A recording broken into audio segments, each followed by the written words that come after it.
Përshëndetje të nderuar shikues të televizionit Alsat, por i takohemi përsëri së bashku drejt për së drejti me gjurmët për të trajtuar sot një temë që nuk flet për numra të ftohtë apo për kalkulime diplomatike. Do të ndalemi tek një temë e thellë që është mjaft e dëmshme dhe një temë mjaft rënditëse që ka arrit të ndaj botën. Çështja e Gazës, çështja e Palestinës, sot nuk kemi përballë thjesht një temë politike apo nuk kemi një lajm që do të kalojë me ciklin 24 orësh nëpër media, nuk kemi thjesht një tjetër krizë në një tjetër cep të botës. Një tokë e vogël, e rrethuar e tashmë vetëse shkatruar, që prej muajsh është rikthyer në një simbol të një tragjedie njerëzore. Edhe të një konflikti të ndërlikuar politik, për shkak se sidomos gjatë periudhës së fundit shohim zhvillime politike që lidhen drejt për së drejti me këtë temë. Që nga 7 tetori i vitit të kaluar, Gaza është bërë epicendra e një lufte që ka trunditur të gjithë botën e të gjithë ndërgjegjen ndërkombëtare. Ka sfiduar edhe themelet morale të komunitetit global. Mbi 65.000 persona të vrarë, shumica prej tyre gra e fëmijë. Pjesë të tjera të qytetit të kthyera në rënoja. 90% e popullsisë tashmë janë zhvendosur. Një pjesë tjetër e qytetit mezi po mbijeton. Njerëzit nuk kanë shtëpi, nuk kanë ujë, nuk kanë ushqim, e mbi të gjitha nuk kanë shpresë. Kjo nuk është më vetëm një çështje izraelito-palestineze, është një çështje njerëzore, është një thirrje. Së bashku me këtë plagë trajtojmë edhe një tjetër pyetje të madhe. Si po pozicionohet bota, po edhe më saktë, ku po pozicionohemi ne?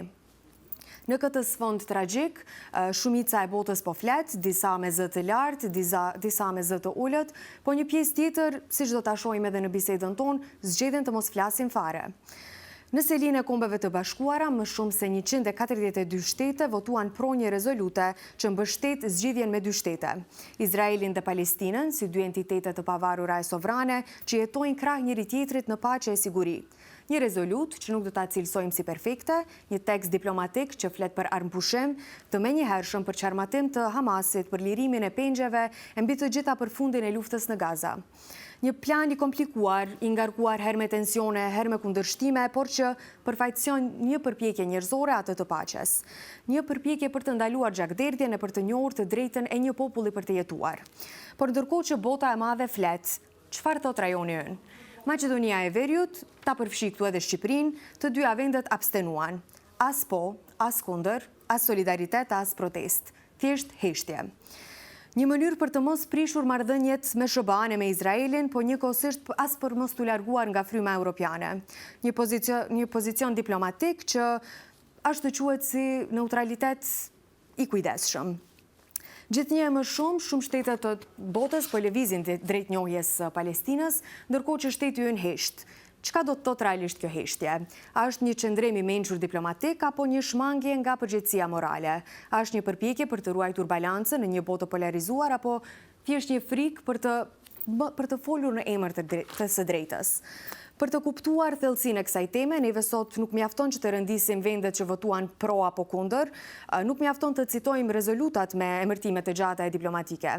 Në mes qindra mijëra të vrarëve, qyteti i Gazës gati se i zhdukur, sistemi shëndetësor në kolaps, shkolla të shkatruara e infrastruktura gati se azgjësuar. Megjithatë, përpara gjithë kësaj, neve shohim ende vende që ngurojnë të flasin, ngurojnë të veprojnë, ngurojnë të marrin qëndrim. Një nga këto vende është pikërisht vendi jon, Maqedonia e Veriut, një shtet që aspiron për integrim evropian, që ka përqafuar vlerat e demokracisë dhe të drejtave të njeriut si elemente thelbësore të politikës së saj të jashtme. Por siç thonë edhe disa analistë, kur vjen puna tek temat më të vështira e më të ndjeshme dhe më të rrezikshme diplomatikisht, politika e vendit ton hesht. Abstenon, shmang, pret, kujdeset që të mos gaboj. Por në këtë përpjekje për të mos gabuar, harron se nuk thot asgjë. Në këtë mënyrë duhet patjetër të ndalemi edhe tek një deklaratë e një qëndrimi presidentes tonë, që në foltorën e Kombeve të Bashkuara zgjodhi të mos përmend as Gazën, as Palestinën, as viktimat, as luftën, as urinë, as vdekjen. Në vend të kësaj foli për barazinë gjinore, një temë kjo absolutisht e rëndësishme, e vlefshme, e nevojshme, për në një moment ku 10 mijëra janë të vrarë, e po jetojnë në një realitet krejt tjetër, a duhet përmendur kjo temë. Përderisa fëmijët në Gaza vriten nga bombardimet, kur nënat kërkojnë fëmijët e tyre në rënoja, e vajzat e reja nuk kanë më qasje as në ujë, as në shkollim, a ishte kjo temë përgjigja që pritej nga një presidente në këtë në OKB, një shtet antar në OKB. Në konfliktin midis fuqive të mëdha janë të vegjëlit ato që pësojnë, që paguajnë çmimin më të lartë, e në këtë logjik Maqedonia si shtet i vogël ndihet shpesh i pasigurt e i detyruar të ndjek një politikë ndoshta që të çon të heshtësh. A mund të përdorim për herë justifikimin e madhësisë së shtetit tonë për të mos marrë qëndrim? A duhet të heshtim për të ruajtur marrëdhënie diplomatike, apo duhet të flasim kur bëhet fjalë për jetë të humbura, qindra mijëra njerëz që po vuajnë? Në ndërkohë, presioni nga shoqëria civile në anën tjetër rritet. Kemi iniciativën Të gjithë për Palestinën që ju drejtuan presidentes tonë që të merr një pozicion të qartë, të dënojë këtë gjenocid, të njohë Palestinën, të kërkojë pushim të menjëhershëm dhe të ndërpres çdo bashkëpunim me Izraelin përderisa dhuna do të ndalet. Por në ndërkohë që Maqedonia hesht, bota në anën tjetër lëviz. Shumë vendime historike po ndërmeren. Franca, Mbretëria e Bashkuar, Kanadaja, Anglia, shumë vende të tjera kanë vendosur të njohin Palestinën si një shtet sovran, ndoshta për të arritur tek një rezultat më i mirë. Një ndryshim ky rrënjësor diplomatik që jo vetëm i jep legjitimitet një populli, por edhe ushtron presion të drejtë për drejtë mbi qeverinë izraelite. Në këtë sfond, Maqedonia e Veriut vazhdon të abstenoj. Në tetor 2023, abstenim. Shkurt 2024, abstenim. Shtator 2024, abstenim. E në qershor e shtator 2025, përsëri abstenim. Nëse hishtja jonë vjen nga frika për të mos prishur balancat gjeopolitike, atëherë pyesim, çfarë vlere kanë këto fjalë për paqe, drejtësi e të drejta njerëzore nëse nuk i zbatojmë kur vërtet ka nevojë për ta? Ndoshta sot nuk do të arrijmë të japim përgjigje për gjithçka, mirë po jemi të detyruar të pyesim, të shohim, të kuptojmë, të analizojmë pse vendi ynë nuk flet dhe nuk merr qëndrim. Të kuptojmë nëse hishtja është diplomaci apo dorëzim. Do të analizojmë në përgjithësi këtë temë për të arritur në një përfundim, ndoshta për t'i dhënë një kahje kësaj situate, sepse ndonjëherë të jesh i vogël nuk do të thotë të jesh i pafuqishëm dhe të jesh i heshtur nuk do të thotë se je neutral. Neve tani do të shkëputemi shkurt për një hapësirë publicitare e do të rikthehemi përsëri në studio për të vazhduar bisedën tonë me këtë temë. U rikthyem përsëri në studio për të vazhduar bisedën tonë në lidhje me çështjen e Palestinës, çështjen e Gazës, ku qëndron Maqedonia në raport me këtë temë dhe si po zhvillohet i gjithë ky proces. Të ftuar sot kam Nefail Eminin, gazetar publicist. Faleminderit që erdhët. Faleminderit për ftesën. Dua ta filloj me njëherë me realitetin aktual në Gaza. Si e lexoni këtë realitet dhe a mund të flasim për një gjenocid të mirëfillt? Po nëse shohim videot apo lajmet që vijnë nga Gaza, do të shohim se atje kemi një krizë të fuqishme ndërkombëtare, një krizë të fuqishme humanitare, ku popullata vendase po përballet me nevojat më jetike siç janë uji i pijshëm, ushqimi, spitalet, ku pjesa më e madhe e spitaleve janë shkatëruar dhe në të njëjtën kohë popullata po përballet edhe me një lëvizje masive për shkak të ofenzivës toksore që ka marrë ushtria izraelite. Kemi një shpërngulje masive dhe një migrim nga vendi në vend dhe kjo po sjell pasoja shumë të mëdha, ku kemi një numër shumë të madh fëmijëve të vdekur, të grave, të pleqve dhe të civilëve. Po, e në ndërkohë që njerëzit luftojnë për kushte eksistenciale dhe jetojnë këtë realitet mjaft të frikshëm, do të kisha thënë, si ndikon hishtja apo qëndrimi i zbekt i shumë vendeve perëndimore që kemi parë deri tash, se tash po fillon të përmirësohet sadokudo situata, në këtë përshkallëzim të këtij konflikti? Është interesant dhe është përkeqar dhe fakti se shumë fuqi botërore, fuqi të cilat përcaktojnë dhe fatin e shteteve dhe të popujve, qëndrojnë indiferent derisa mizorit në një vend arrin nivelin më të lartë apo arrin kulmin. Por unë e shoh që kjo është një zhvillim pozitiv duke marrë parasysh njëjtë e fundit, posaçërisht njëjtë nga dy shtete që vijnë nga Franca dhe Britania e Madhe. Kjo do të japin shtysë ndoshta më të madhe arritjes së një armbushimi në Gaza, ndaljen luftës dhe arritjen e ndihmave humanitare, për shkak se në këtë situatë që gjendemi, ndihmat humanitare janë të ndaluara dhe hynë në një nivel shumë të ulët, të cilat nuk i plotësojnë kushtet dhe nevojat e qytetarëve dhe banorëve të Gazas. Pse ekziston ky fenomen? Pse i ndalin këto ndihmat humanitare që shoh se në shumë vende, përfshirë këtu edhe vendin tonë, tentojnë që të dërgojnë ose i dërgojnë nuk e dinë se ku përfundojnë? Është interesant fakti për shkak se duke marrë parasysh krizën humanitare të fuqishme që është tani në Gaza, shteti izraelit ka vendosur që të ndalojë apo të kufizojë sasinë e ndihmave humanitare që hyjnë në Gaza. Kjo me arsyetimin dhe me logjikën se këto ndihma po ndihmojnë Hamasin. Por në realitet pjesa më e madhe e këtyre ndihmave ndoshta mund të ketë nivel shumë të ulët keqpërdorimi apo gjëra të tilla, por besoj që pjesa më e madhe e ndihmave shkojnë në drejtim të popullatës civile. Por kjo është edhe një formë e luftës, jo vetëm psikologjike, por edhe ushtarake, për shkak se nëse një popullat e mban të izoluar dhe ajo nuk ka nevojat më elementare si uji, pishëm apo ushqimi, do të dorëzohet shumë më shpejt. Dhe pala tjetër do të arrijë qëllimet apo synimet e veta, në rastin konkret si ushtria izraelite, i cila synon që ta ketë një kontroll të plotë mbi rripin e Gazës. A ka dështuar diplomacia ndërkombëtare në ndalimin e kësaj tragjedie humanitare, si do ta kishi cilësuar këtë? Besoj që po, por nëse ka mundësi do të shkojmë një rishikim të shkurtër historik, për shembull, pse erdhëm deri te kjo. Gjithë problemi modern i Gazës fillon me rezolutën e vitit 1947, apo me rezolutën 181, e cila njihet edhe si rezoluta e ndarjes, pasi kjo rezolutë paraqitej ndarjen e territorit palestinez të kohës në 3 pjesë. Në një pjesë do të krijojë shteti i Izraelit, në një pjesë shteti palestinez apo më saktësisht shteti arab, kurse Jeruzalemi me rrethin do të kishte një status ndërkombëtar. Izraelitët e mbështetën këtë ide, kurse arabët e kundërshtuan këtë ide. Dhe kjo çoi deri te lufta e parë arabo-izraelite e vitit 1948-1949. Kjo luftë e krijoi Izraelin, por hedhi poshtë çdo mundësi për krijimin e shtetit Palestinës.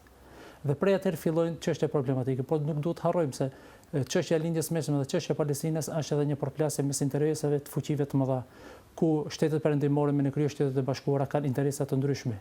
Kurse shtetet e tjera që në kohën kur është krijuar shteti izraelit kishte edhe një ballafaqim apo përplasje mes Bashkimit Sovjetik dhe Shteteve të Bashkuara të Amerikës, ku amerikanët në atë kohë kishin 3 principe apo bazoheshin 3 parime të lindjen e mesme: të ndalojnë komunizmin, të marrin naftën apo të kontrollojnë burimet e naftës dhe të mbështetin dhe të mbrojnë Izraelin.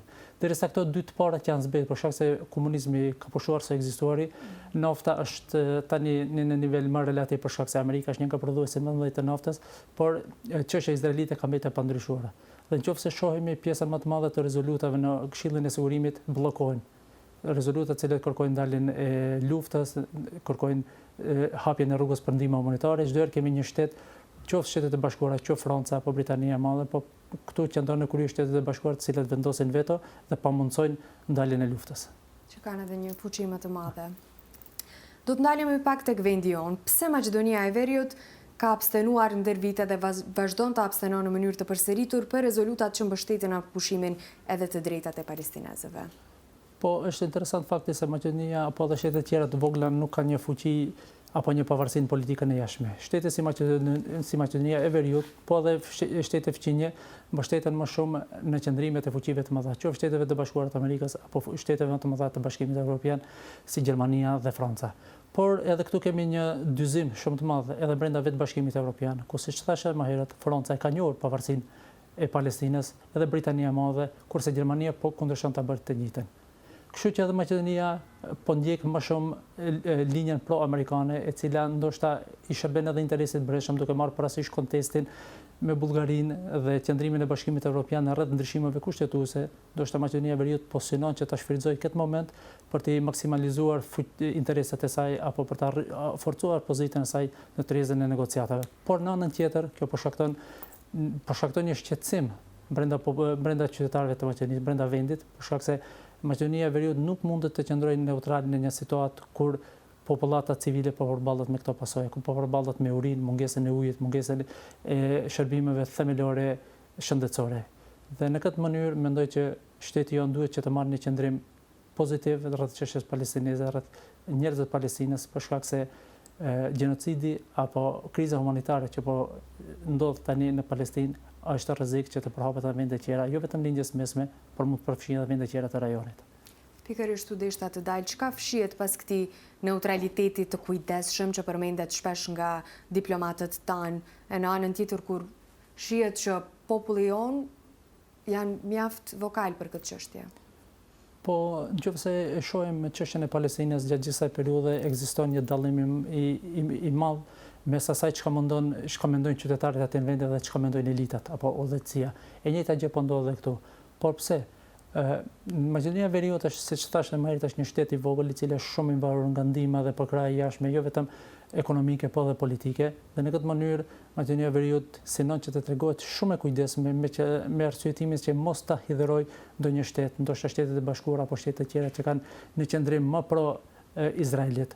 Por kjo po ndikon që vendi të paraqitet jo shumë mirë në arenën ndërkombëtare, siç e pamë edhe në Organizatën e Kombeve të Bashkuara, ku tema kryesore ishte çështja e Palestinës, kurse udhëheqësit tanë politik merreshin me çështje tjera, të cilat nuk do thotë që janë të parëndësishme, por nuk është momenti dhe koha të flasim për ata kur në një pjesë tjetër të botës po vojnë fëmijë për ushqim. Pa diskutim edhe do të ndalemi edhe tek ajo temë pas. A kanë shtetet e vogla realisht një ndikim në një procese të tilla? Unë besoj që nuk kanë asnjë lloj ndikimi për shkak se janë shtete shumë të vogla me një popullat shumë vogël dhe me një ekonomi shumë të vogël. Dhe në këtë mënyrë ata nuk mund të ushtrojnë asnjë lloj presion në kuptimin pozitiv apo të kenë një politikë të pavarur, pasi çdo herë janë të varura si për çështjet ekonomike, si për integrimet në për organizata ndërkombëtare, çdo herë janë të varura nga një shtet më i madh apo një fuqi më e madhe.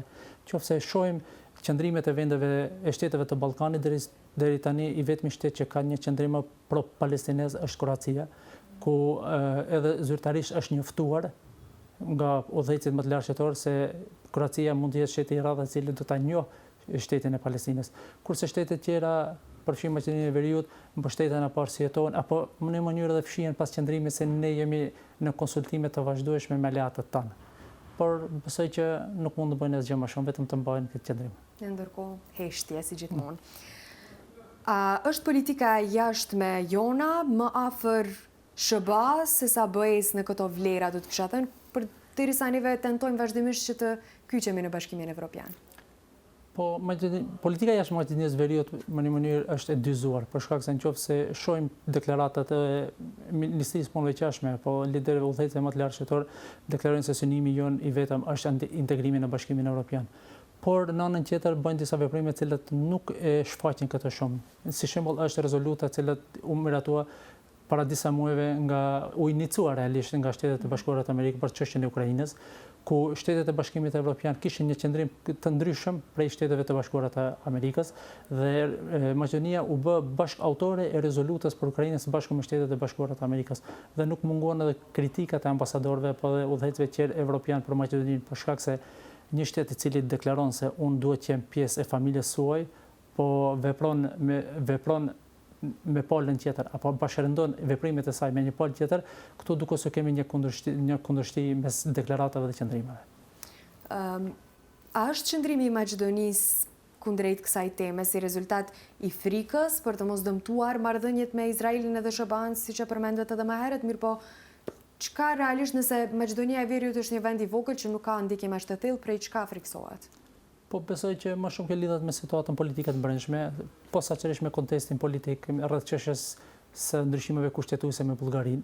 Dhe mendoj që në këto momente Maqedonia e Veriut synon që ta ketë mbështetjen e Shteteve të Bashkuara të Amerikës, për shkak se mund të themi që po shihet qartazi se Bashkimi Evropian ka një qëndrim pro-bullgar dhe mbështet qëndrimet dhe kërkesat e Bullgarisë, kurse në këtë Maqedonia e sheh vetveten se ka mbetur sukur e vetme dhe në këtë mënyrë ajo synon ta përfitojë një aleat apo një mik, siç janë Shtetet e Bashkuara, me qëllim që të balancojë ndoshta kërkesat e Bullgarisë apo të ketë pozita më të fuqishme negociuese në tryezë.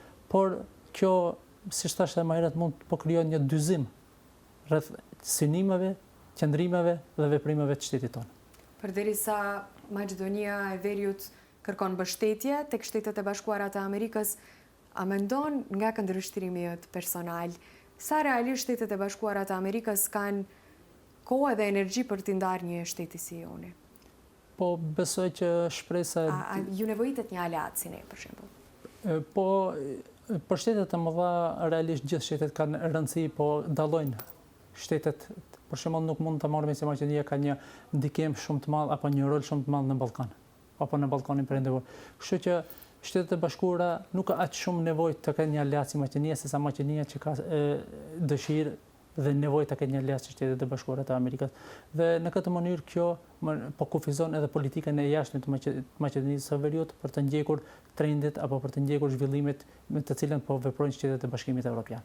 Dhe në këtë mënyrë duket sikur Maqedonia nuk ka një politikë të jashtme shumë të qartë, për shkak se udhëheqësit politikanë kryesorë që udhëheqin institucionet të politikës së jashtme kanë qëndrime ndonjëherë të kundërta, pasi nuk kanë një koordinim mes vetes se cilat do të jetë objektive, cila është strategjia politikës së jashtme të vendit tonë. Siç e përmendëm edhe më herët, a përfaqëson i gjithë ky qëndrim i vendit ton kundrejt Palestinës realisht opinionin e qytetarëve të vendit ton?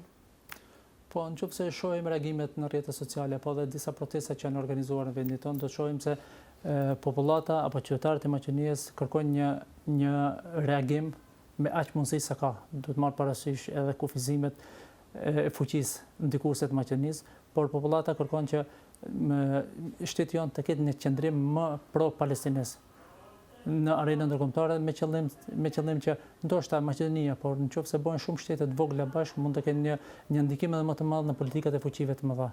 Dhe qëllimi i gjithë qytetarëve të vendit tonë është se popullata civile duhet të mbrohet. Kriza humanitare duhet të marrë fund. Popullata duhet të ketë nevojat bazike siç janë ushqimi dhe uji. Dhe në këtë mënyrë, siç thash edhe më herët, qëndrimet e udhëheqësve politik bien në kundërshtim me dëshirat dhe synimet e popullatës apo qytetarëve të vendeve të tyre. Pa diskutim, edhe kjo është pjesa më e dëmshme për shkak se këto duhet të merren parasysh nëse një popull i tërë, një shtet i tërë ka një mendim ndryshe dhe ti si diplomat dele dhe thua diçka ndryshe, është një kontradikt në vete. Do ta shfrytëzoj hapësirën në këtë moment, kam shfrytzuar temën sot për të marrë edhe mendimin e qytetarëve, për të marrë edhe mendimin e tyre në lidhje me këtë temë, andaj unë e lus regjin të na jep kronikën tash që të shohim edhe se çka thonë qytetarët në lidhje me qëndrimin e Maqedonisë dhe Palestinës. U rikthyem përsëri në studio, pasi morëm edhe mendimin e qytetarëve për të vazhduar bisedën tonë. Pse sipas teje presidenti ajon në zgjodhi të mos e përmend temën kryesore për të cilën folën shumica e shteteve, po u ndal tek çështja e barazisë gjinore, çështje të tjera, kur ishte tema dominante në agjendën globale, çështja e Palestinës.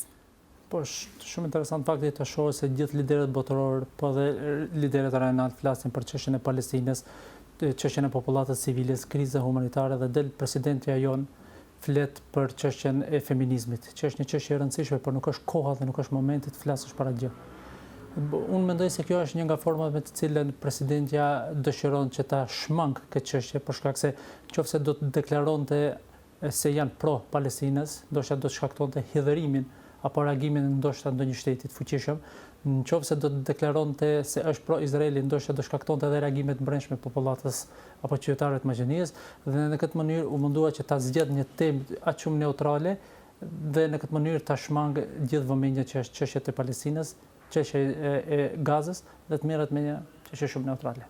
Pse nuk përfaqësohet zëri i qytetarëve ashtu siç edhe parashihet në kushtetut, që dhe siç janë edhe pritshmëritë e opinionit publik?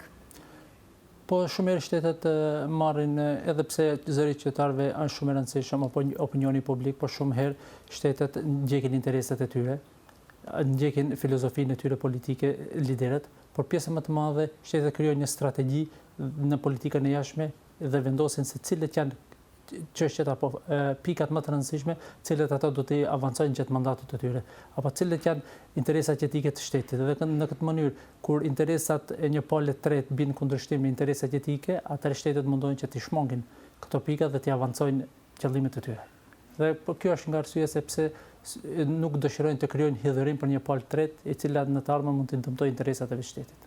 Do të shkëputemi shumë shkurt për një hapësirë të shkurtër publicitare dhe rikthehemi përsëri në studio për të vazhduar bisedën. Jemi përsëri në studio për të vazhduar bisedën tonë. Dua të ndaljem pak tek vendi jonë, pse disa herë ka dështuar rezoluta nuk u vendin, edhe pse ka pasur përpjekje të rivazhdueshme për të votuar, mirë po nuk është votuar nga shumica. Po, siç thash edhe më herët, Maqedonia e Veriut është një shtet i vogël dhe synon që aleatët më të mëdhej apo shtetet më të fuqishme synon që t'i mbajnë nga ana vet, pra t'i ketë mbështetës në arenën ndërkombëtare. Dhe çdo rezolutë e cila mund të kalojë në parlamentin e Maqedonisë së Veriut, ndoshta mund të shkaktojë reagime e ndonjë ambasade apo ndonjë shteti specifik me të cilin Maqedonia e Veriut ka aleancë, po Maqedonia e Veriut e shef si një aleat strategjik. Dhe besoj se kjo është arsyeja kryesore sepse deri më sot ne nuk kemi një rezolutë, por çdo herë rezolutat promovohen, por kur vjen çështja e votimit ato nuk votohen, apo deklaratat e brendshme brenda Maqedonisë mund të japin një ide se ne do të kemi një qëndrim më pro-palestinez apo më pro çështjeve humanitare në rripin e Gazës, po kur dalim në arenën ndërkombëtare apo në organizata ndërkombëtare kur realisht duhet të ngritet zëri dhe të bisedohet, të flitet për këtë gjëna, ne flasim për çështjen e feminizmit. A ka nevojë për më shumë mobilizim qytetare dhe presion publik në këtë temë? E përmendën edhe tek anketat e qytetarëve që vazhdimisht ngrihet zëri, po a duhet ende për të pas një efekt? Po, besoj që po. Në kohët moderne ku jetojmë, opinioni publik ka një ndikim shumë të madh në çështjet e vendimarrjes. Qofse marrim si shembull Francën apo edhe vende të tjera, Britania, ndoshta shtysa kryesore që të kemi një lëvizje drejtnjës së shtetit Palestinës tek këto vende është protestat e vazhdueshme që kanë bërë qytetarët e këtyre vende. Pra ka qenë një presion i cili në fund ka dhënë rezultate dhe Britania e Madhe ka njohur sot Palestinën po ashtu e Franca, ndoshta edhe shtete tjera, pritet Italia ku para disa ditëve pata edhe protestat të fuqishme të cilat shpërthyen edhe revolta dhe dhunë. Dhe në këtë mënyrë opinioni publik jo pak herë gjatë historisë ka formësuar edhe politikën e jashtme apo qëndrimet e shteteve ndaj çështjeve të caktuara. Ka arritur që të bëjë ndryshe. A mund të thuhet se Ballkani luan sigurt duke mos u rreshtuar asnjëherë në këto konflikte të mëdha ndërkombëtare? Po, Ballkani ndoshta ka marrë mësim, po ndonjëherë duket se nuk merr asnjëherë mësim rreth nga luftat dhe nga tragjeditë, për shkak se Ballkani është vend i tragjedive të vazhdueshme, vend i dhunës të vazhdueshme. Dhe në rastin të cilët po përballet dhe me situatën me të cilën po përballet popullata e Gazës, mendoj që shtetet ballkanike është dashur që të marrin një qendrim të drejtë ndaj çështjes palestineze, për shkak se nuk mundesh çdo herë të fshihesh pas aleatëve strategjik dhe mos të krijosh asnjëherë një zë në arenën ndërkombëtare. Dhe në këtë mënyrë ti nga një shtet i pavarur që pretendon të jesh qoftë me kushtetutë, kurse në anën tjetër kjo mënyra e fshehjes duket që më shumë vjen një vend protektorat se realisht një shtet sovran. Cili është efekti real i kësaj rezoluta për Palestinën? A është më shumë simbolike apo praktike, përfshir këtu të gjithë atë që ka ndodhur ndër këtë Po, periudhë? besoj se çështja e rezolutave është më shumë çështje simbolike dhe mbështetje morale se sa realisht mbështetje praktike, për shkak se deri më tani shtetin e Palestinës e ka njohur mbi 150 shtete. Dhe nëse shkojmë me përqindje, është mbi 75% të shteteve anëtare të Organizatës së Kombeve të Bashkuara. Por çka ka prodhuar kjo në realitet? Në realitet apo në terrenin nuk shohim një shtet palestinez. Pra, shteti palestinez më shumë ekziston në letër dhe si vullnet politik se sa si realitet shtetëror. A rrezikojmë kredibilitetin tonë ndërkombëtar duke abstenuar gjithmonë, pavarësisht asaj që neve tentojmë për mbështetje nga SHBA-t, mirë po si dukemi nga pjesa tjetër? Po, besoj që s'pari humbi kredibilitetin apo krijojmë një figurë negative brenda vetë qytetarëve të Maqedonisë së Veriut, për shkak se qytetarët e Maqedonisë kërkojnë një qëndrim më dinjitoz, një qëndrim apo një reagim më të drejtë, më human nga Maqedonia e Veriut apo nga qeveria e Maqedonisë së Veriut. Dhe derisa ti çdo herë abstenon, atëherë tregon se ti nuk ke një politikë tënde, po ti çdo herë mbaresh se çka thot apo çka mendon tjetri. Pavarësisht ne duhet të mbështetemi, duhet të këshillojmë me aleatët, por vjen disa momente ku ti duhet të tregosh se je një shtet i pavarur dhe shtet sovran. Çka motivoi të gjitha këto shtete me fuqi të mëdha si Franca, Mbretëria e Bashkuar, Kanadaja, Australia që të njohin Palestinën pikërisht tani? Po, mendoj se lufta e vazhdueshme, kriza humanitare, lajme që vijnë nga Gaza, videot dhe lajme që shohim se çfarë po ndodh atje, me çka po përballet popullata civile atje dhe reagimet e shumta brenda qytetarëve të gjithë këtyre shteteve ndikojnë që shtetet apo qeveritë e tyre më në fund të zgjohen nga gjumi dhe të marrin një iniciativë për njohjen e Palestinës. Nëse marrim si shembull vetëm Francën dhe Britaninë, është shumë më rëndësi në aspektin politik por edhe në aspektin moral që këto shtete kanë bërë një hap till. Për shkak se nëse kthehemi të kaluarën, Britania e Madhe ka qenë mandatarja e Palestinës së sotme. Dhe Britania ka deleguar çështjen e Palestinës deri te Organizata e Kombeve të Bashkuara, e cila prodhoi rezolutën 181 në vitin 1947. Pra Britania e Madhe dhe Franca kanë qenë mbështetësit më të mëdha të çështjes izraelite dhe shtetit izraelit në arenën ndërkombëtare. Dhe kjo lëvizje apo kjo zhvendosje e tyre gjeopolitike do të ketë ndikim shumë të fuqishëm, jo vetëm në aspektin moral, por edhe në aspektin politik, për shkak se tani Palestina do të ketë një fuqi ndikuese dhe një forcë më të madhe negociuese përballë Izraelit. Pikërisht dishta dalë si do të ndikojë njohja e Palestinës nga këto dy fuqi të mëdha botërore, pavarësisht asaj që e tha më herët që është më shumë simbolike kjo rezolutë. Po, besoj që ndikimi i njohjes këtyre shteteve do të jetë shumë i madh. Nëse marrim shembull Britaninë e Madhe apo Francën, të dy janë anëtarë të Këshillit të Sigurimit të Kombeve të Bashkuara, organizatë e cila merren vendimet më të rëndësishme në botë. Po në anën tjetër, Franca është një nga shtetet më të rëndësishme dhe më të mëdha brenda Bashkimit Evropian. Dhe kjo lëvizje e Francës do të motivojë edhe shtetet anëtare tjera të Unionit dhe të kontinentit vjetër që nuk e ka njohur ende Palestinën të marrin një hap të tillë. Po ashtu edhe brenda frankofonisë, Franca mund të luajë një rol shumë të madh ku një organizatë e cila ka në gjirin e saj rreth 87 shtete anëtare mund të ndikojë dhe të jap shembull se qofse Parisi e ka njohur që Palestinën e pavarur, pse mos ta njohin edhe shtete tjera. A do të përshpejton kjo val njohjesh drejt njohjes së plotë në OKB? Po besoj që po. Besoj që po, për shkak se më herët përmendë Francën, tani duhet përmendim Britaninë. Për shembull, Britania është pjesë e Commonwealth-it, e cila ka rreth 57 shtete, ku shumica e shteteve në këtë organizat janë ish koloni të Britanisë së Madhe. Nëse Londra ka bërë një hap tillë për ta njohur Palestinën, ndoshta kjo do t'i motivojë edhe shumë shtete tjera që ende se kanë bërë të kësaj organizate ta njohin Palestinën. Por në anën tjetër ekziston edhe një dallim i madh mes rezolutës, njohjes dhe realitetit, ku realiteti fuqia njohëse e këtyre shteteve nuk po përkthehet edhe në terren, ku sot realisht nuk në pjesën Palestinës apo rripin e Gazës nuk kemi një shtet, ku Gaza është territori palestinez është ndarë në dy pjesë, në bregun perëndimor dhe në rripin e Gazës, ku kemi një autoritet palestinez i cili monitoron këto dy vende, por nuk i monitoron gjitha, për shkak se autoriteti palestinez që është krijuar me marrëveshjen e Oslos të vitit 1993 dhe marrëveshjen e Oslos 2 1995, parashitet që deri në maj të vitit 1999 të merrte fund çështja e shtetit palestinez. Pra, në maj të vitit 1999 duhet që të krijojë shteti palestinez. Po dhe sot në vitin 2025 ne ende nuk kemi një shtet. A ndryshon trajektoria e konfliktit në Gaza, qëndrimin historik të shumë vendeve që deri tash janë konsideruar si neutrale?